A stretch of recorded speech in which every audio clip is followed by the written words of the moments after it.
O ditado "a esperança é a última que morre" cabe bem no caso dos trabalhadores demitidos no governo Collor, no período de março de 1990 a setembro de 1992, com a chamada reforma da estrutura administrativa federal.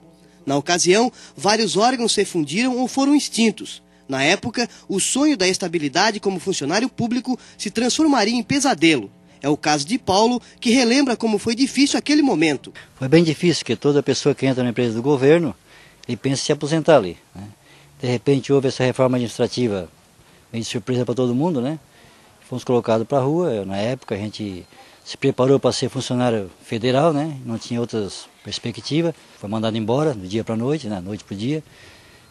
Mas a gente conseguiu, com a ajuda de Deus, né? Dos amigos, parentes, dar a volta por cima, né? Paulo relata ainda que na época famílias de funcionários demitidos foram prejudicadas pelo desemprego. Tem ferroviários que na época passaram muita necessidade, né? Outros caíram nas drogas, no alcoolismo, né? Perderam suas famílias, houve separação de casamento, né? E a gente hoje está resgatando, pelo menos, não digo tudo isso, né? Mas uma boa parte sendo resgatada, a dignidade dessas pessoas. Após as demissões, os sindicatos se organizaram e, com toda a manifestação popular, foi promulgada a Lei 8.878, na época pelo presidente Itamar Franco, que criou critérios para a concessão de anistia aos funcionários demitidos. Essa lei dá o direito ao anistiado a retornar ao serviço público, voltar ao serviço público, tanto federal, municipal, estadual.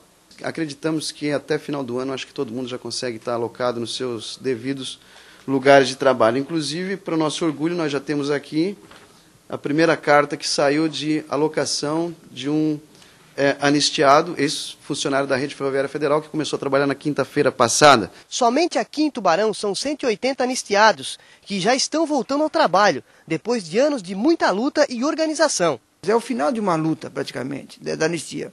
Quer dizer, que a gente conseguiu fazer com que o Estado reconhecesse o erro que cometeu no passado, né? E isso foi uma luta de quase 20 anos. Os trabalhadores de algumas empresas extintas, como a CSN, a Companhia Siderúrgica Nacional de Capivari de Baixo, perderam todo o vínculo com a instituição e os sindicatos e não conseguiram se organizar. Essa história começa a mudar com o projeto de lei 5030, que está para ser votado na Câmara dos Deputados. O caso da CSN é um caso diferenciado do nosso. Por exemplo, a CSN ela entrou num projeto de lei, é o 5030/2009, que tá para virar lei, vai virar lei no caso, para dar o direito a esse pessoal entrar com um recurso para reanalisar esses processos deles. Por quê? Porque na época eles saíram na mesma época que a gente, só que eles não deram